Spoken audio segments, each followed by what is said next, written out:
Gökyüzünde bir yıldız kayar bu gece. Gözlerim ona takılır. Yüreğime bir sızı düşer ansızın. Sen gelirsin aklıma. Birkaç damla yaş dökülür gözlerimden. Yüreğime, ellerim buz kesilir. Bedenim soğur, sen gidersin benden. Gece kararır, gözlerim ağlamaklı olur. Kalbim burkulur, sen düşersin gözyaşlarımda. Ben kalırım tenhasında. Zifiri karanlığın ağlarım yokluğuna. Bir başıma yalnız ve kimsesiz. Çaresizim bu gece. Acılar sarar bedenimi.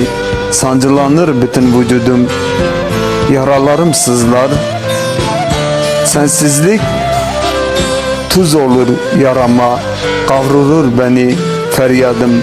Arş-ı alayı sorar hüznüm. Melekler ağlar halime. Kuşlar yasımı tutar bu gece. Ama sen duymazsın sevdiğim. Sabaha düşerse eğer yolum, yırtarsam gecenin kefenini, çıkarsam alaşafağında günün, yeminim olsun, yeminim olsun, senden gayrısına yokum sevdiğim. Sana geleceğim mavi gözlüm. Sen benden gitsen de kurban oldum sana geleceğim.